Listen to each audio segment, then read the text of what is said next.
Hi, welcome to Semester 6 Emergency Response Plan presentation. Greetings to Madam Roslyn, our lecturer for this subject, OSH 2523. So, the title of our presentation will be The Pandemic of COVID-19. This presentation are prepared by Miryatie Amir, Hody Ak Edward, Abraham Amos, Kerry, and including myself, Anderson empaling.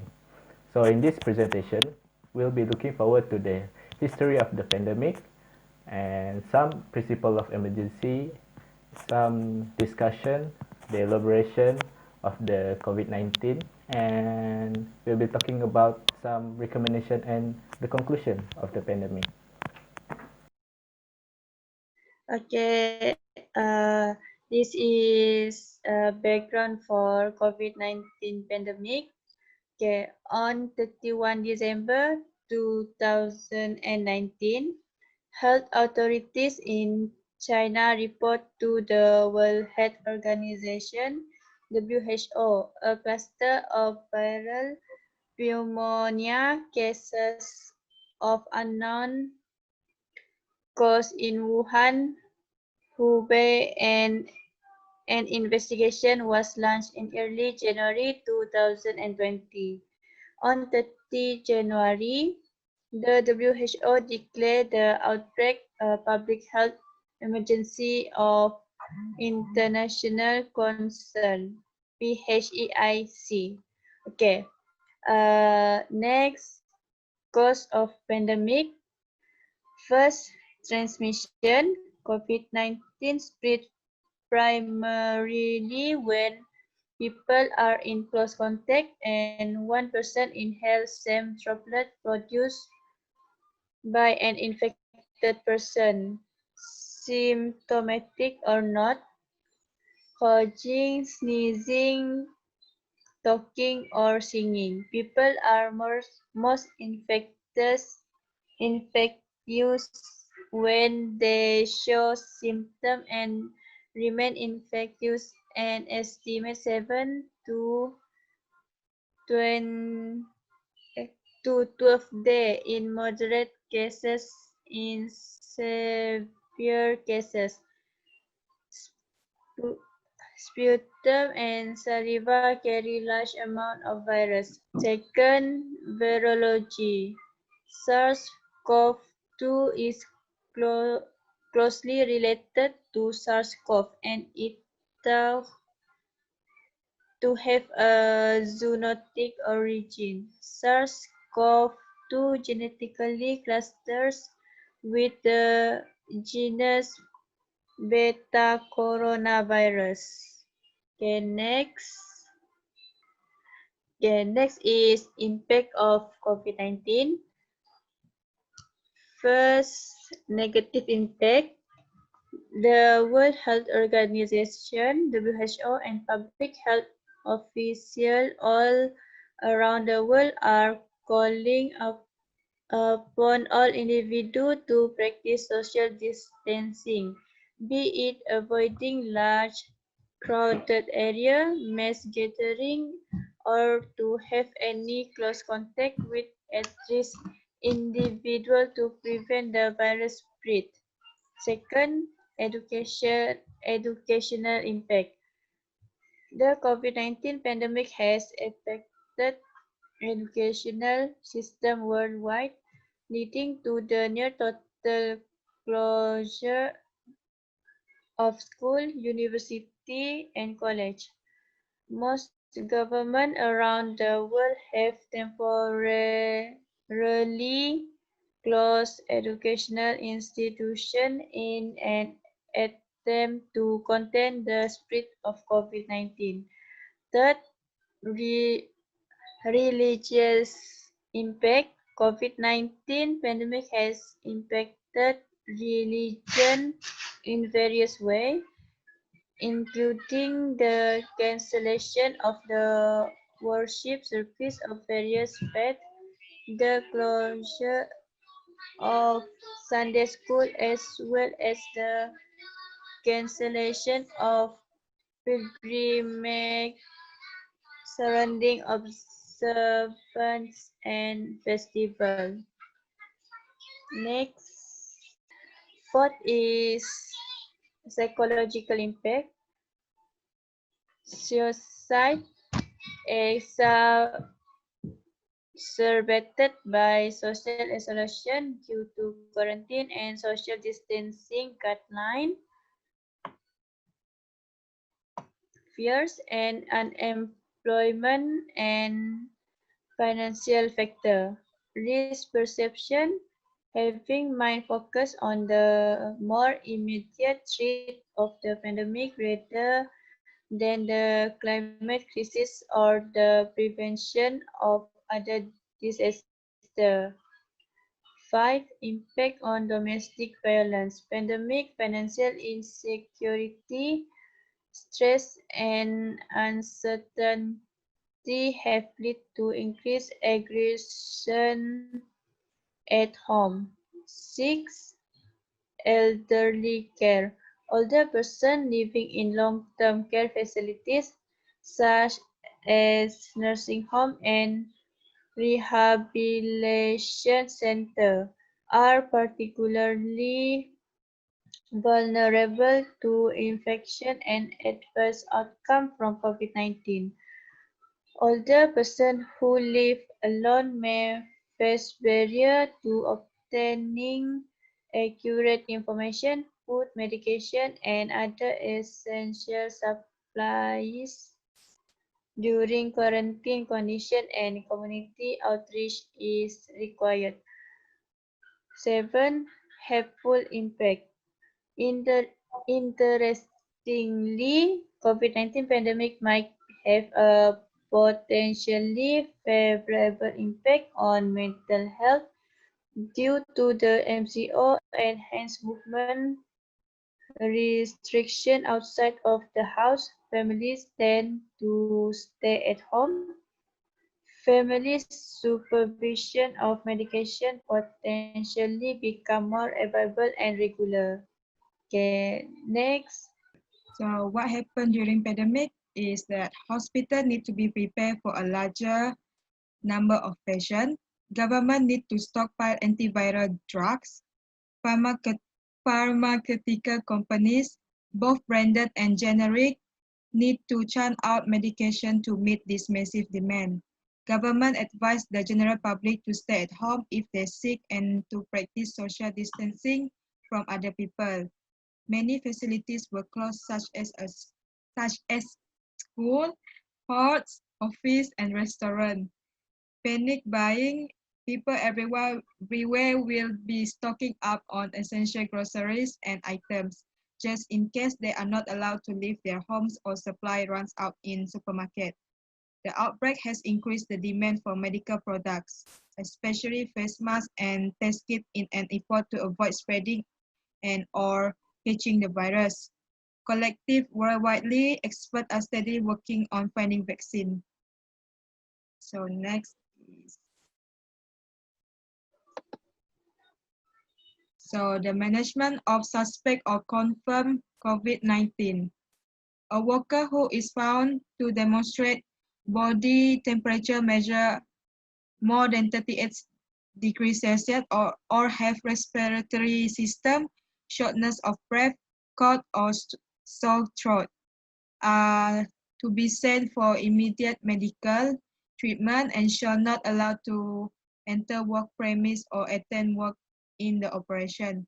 If workers suspect in contact with person confirmed COVID-19 positive, people under investigation, PUI, attending congregation, it was confirmed as COVID-19 host, to seek immediate medical treatment at a clinic or nearest hospital. For those identified in A and B, the workers should be quarantined until they were able to be transported for medical treatment. Then, where suspect of positive COVID-19 cases are reported, facilities used, place of work, or visited by the person shall be immediately closed or disinfect. Usage of such facilities shall only possible after disinfection. No people shall be allowed to use or to be in the area. Next, people report or confirm suspect COVID-19 area facilities including housing, tuck shop, surau, place of worship, toilet, and other public areas. Disinfections to be conducted at least twice a week using alcohol-based disinfectant cleanser. Next is how they react on the situation.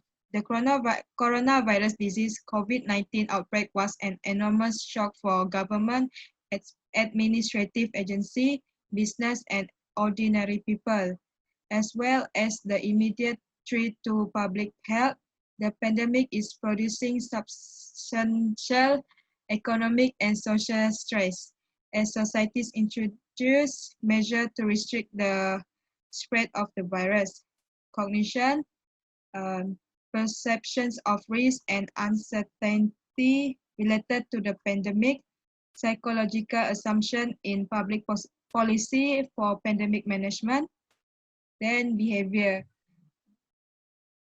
The relationship between precautionary behavior and understanding, psychological influence on economic behavior.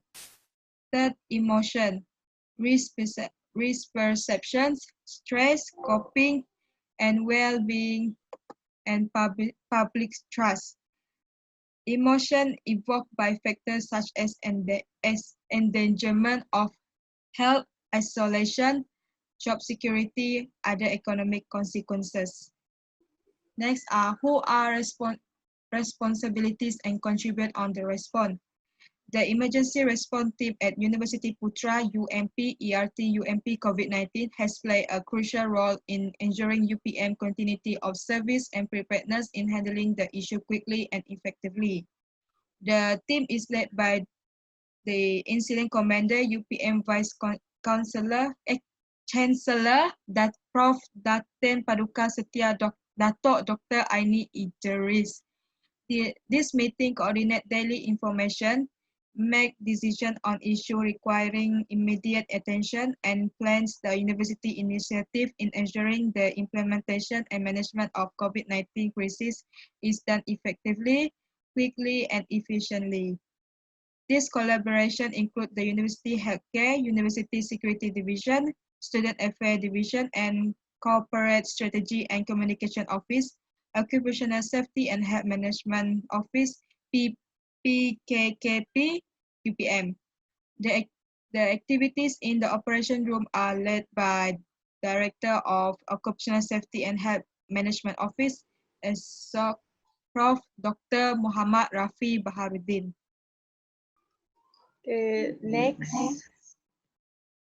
Okay, this is the statistic of the situation before and after. Okay, here is the latest data of infection, hotspot, and death from the virus. The statistics include the global breakdown of COVID-19 cases, death, active cases, and recoveries from the disease. Okay, the blue one is death data. Okay, yellow is active cases, green is recovery, and the last one is total of the breakdown COVID-19 cases. Okay, next. Okay, this is how coronavirus cases and COVID-19 death have progressed over time. Okay, this chart is show about COVID-19 infection and deaths over time. Okay, so the blue line is total of corona cases, and the yellow line is total COVID-19 death. Okay, next. Okay, this is how many new cases are being reported each day. Okay, the blue line is daily COVID-19 death, and the yellow one is daily COVID-19 cases. Okay. Next. Okay, that's all. Thank you. Hello, my name is Abraham Amos. Greetings to our lecturer, Madam Roslyn. So, who is responsible for solving the pandemic? Medical teams from affected countries are responding to the COVID-19 pandemic worldwide within the framework of the Global Humanitarian Response Plan towards the following strategic priorities: contain the spread of the COVID-19 pandemic and decrease morbidity and mortality, decrease the deterioration of human assets and rights, social cohesion, and livelihoods. Protect, assist, and advocate for refugees, internally displaced people, migrants, and host communities particularly vulnerable to the pandemic. Next. So, how do Malaysia deal with these threats?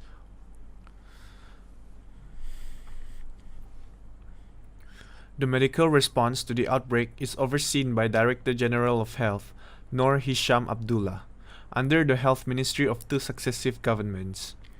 Preparations to stockpile equipment, detect and monitor cases, and treat COVID-19 patients were reported to have been initiated as early as 6 January 2020. Following a World Health Organization report on a late December 2019 outbreak of pneumonia of unknown cause in Wuhan City, Hubei, as jumps in cases began to occur as early as March, and the Yang di-Pertuan Agong expressed great concern over the escalation of the outbreak. Measures to combat the outbreak were later announced by the Prime Minister of Malaysia via the live nationwide telecast on 13 March 2020.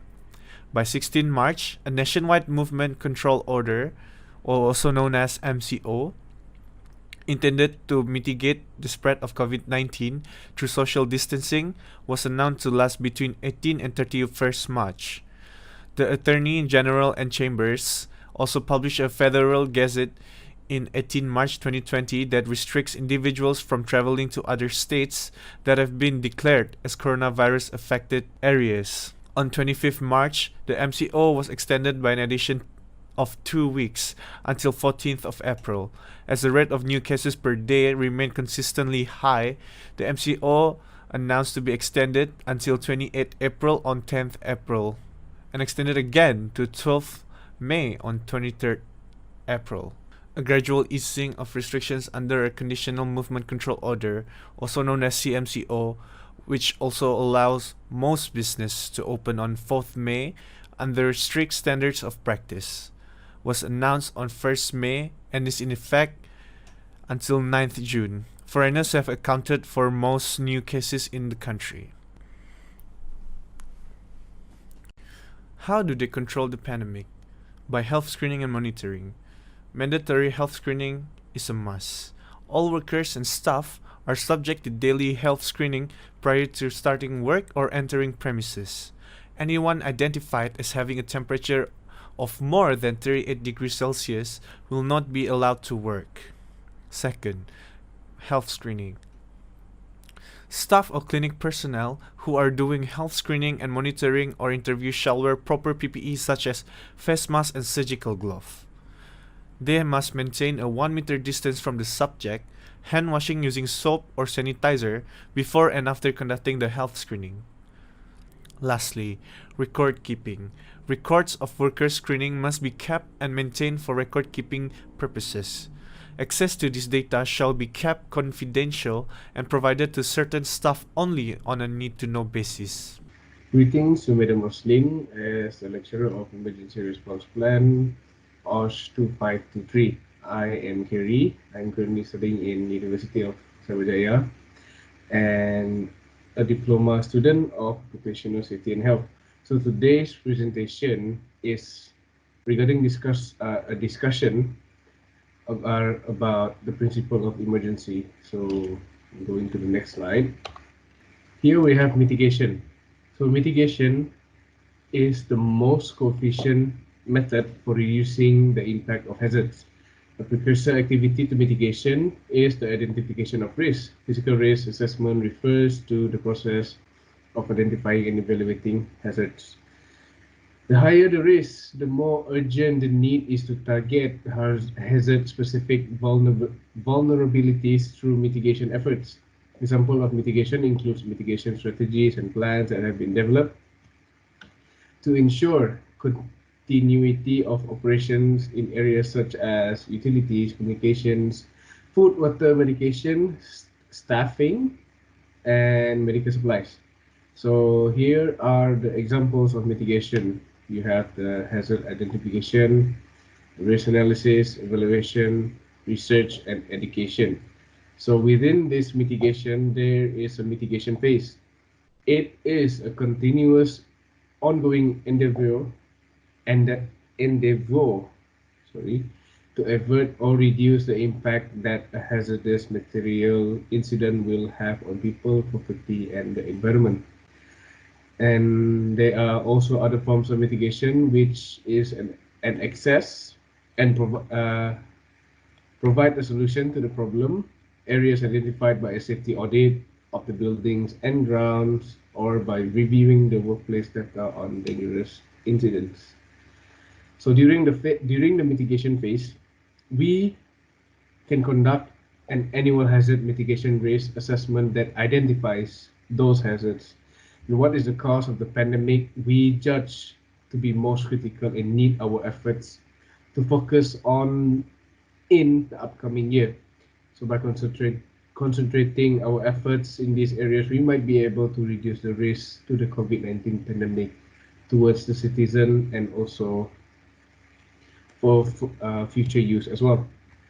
And next is preparedness. So preparedness is a continuous cycle of planning, organizing, training, equipping, exercising, evaluation, and improvement of activities that allows frontliners who tirelessly handling to the pandemic to ensure effective coordination and the enhancement of capabilities to prevent, protect against, respond, and also recover from the disaster events that have been identified within the hazard vulnerability analysis, which is HVA. And within the preparedness phase, the emergency management department develops plans of actions to manage and counter risks, takes action to build the necessary capabilities needed to implement such plans. So preparedness as well also has its own phase. So within this phase, it consists of activities carried out in advance before any emergency strike to improve response to emergency, for instance, hazard or risk analysis, training drills and exercises, emergency plans and procedures, communication, joint cooperation, consensus, warning system procedures, and response planning. So also there are other forms of preparedness, review other existing emergency plans and compare together information about the facility such as maps and determine steps to take in recovery. Other than that, building and maintaining our incident command and crisis action team is the focus of the preparedness activities. So like for instance, training the staff is really important within this urgent time regarding their management procedures, developing emergency response and continuity of operation plans so that we can prepare the citizen in a better way to respond to an emergency like this COVID-19. And within this COVID-19, no, I don't think anyone is prepared. So this preparedness phase and also the mitigation phase is also a good thing to practice about. Next, I'm going to pass this to Anderson. Hi, my name is Anderson Empaling. So I'm going to proceed with the next slide, which is response phase. So I'm going to define what is response phase first. So it is concept of the immediate response to emergency by ERT. It is aimed at containing the disaster so as to minimize loss of life and destruction to property. As you can see here, It includes measures such as notification, implementation of emergency plans, activation of emergency operation centers, mobilization of resources, issuance of warning and direction, provision of medical and social service assistance, announcement of emergencies of disasters by the management. Other example for the response phase is to identity type of crisis of determine the appropriate response and to active the phase based on the incident command system, which is ICS. The response phase includes the mobilization of the identified emergency staff. This includes the first responder to an internal and external event which could have an impact on patient care operation or the campus. Response procedure as predetermined by institution and hospital and are detailed in the disaster plan during the preparedness phase. Response to an internal or external incident in the hospital is directed through the incident command system. Response plans remain flexible in nature due to the verifying members of staff available at any given time. Response procedures and plans are constantly evaluated and changed based on the improvements identified during after action reviews (AARS), which are held after training exercises and disaster responses. Response actions are evaluated regularly by the institution through drills, exercise, tracer, and live events. Our initial response is comprised of the men and women of our facilities management and planning, environmental health and safety, and public safety department. Our local frontliners has a great working relationship with public emergency response organization. Next slide. The recovery phase. It refers to those measures undertaken following a disaster that will return all systems to a normal levels of service. These include measures such as physical restoration and reconstruction, cleaning up contaminated areas, eliminating or reducing any known hazards, and restoring businesses. The aim of the recovery phase is to restore the affected area to its previous state. It differs from the response phase in its focus. Recovery efforts are concerned with issues and decisions that must be made after immediate needs are addressed.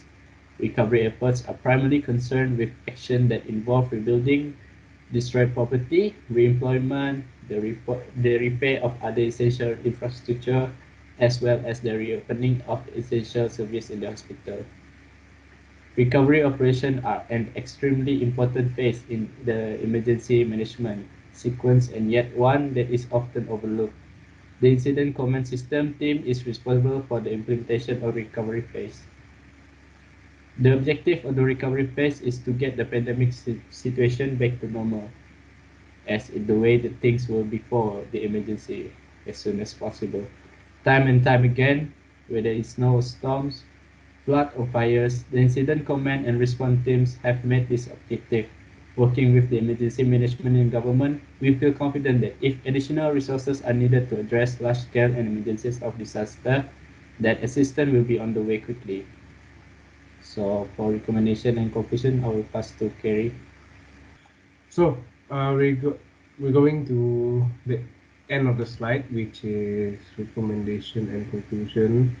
So it is still unsure that the pandemic will recover soon, and citizens must be aware of ways to at least prevent it. We must also follow experts' advice on safe methods on handling this pandemic. So according to the stated emergency response plan, principle above, people will slowly but surely put an end to our current pandemic situation and may be the answer of future problem towards the citizens worldwide, as well as help to prevent it from happening. So after we overcome the pandemic, which will surely happen slowly but steadily, we must carry out a comprehensive evaluation of the world's ability to maintain the stability when faced with similar challenges in the future. We must also craft measures to cope with these challenges together, but perhaps at the current phase, we can already draw some conclusions.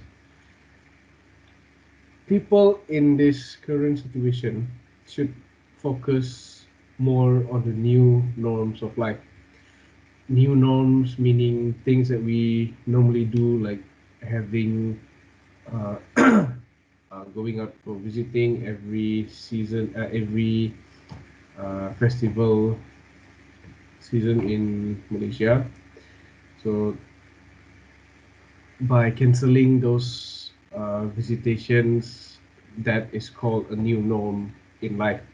So this was set to protect ourselves from getting infected. So the mentioned norm, which the Kementerian Kesehatan has proposed during this pandemic hours, this pandemic days, months, um, to at least prevent it rather than focus on curing this the disease directly. So new norms such as wearing masks, frequent hand sanitizing, staying at home, social distancing is some of the examples for us to steadily accept what is occurring in our daily life.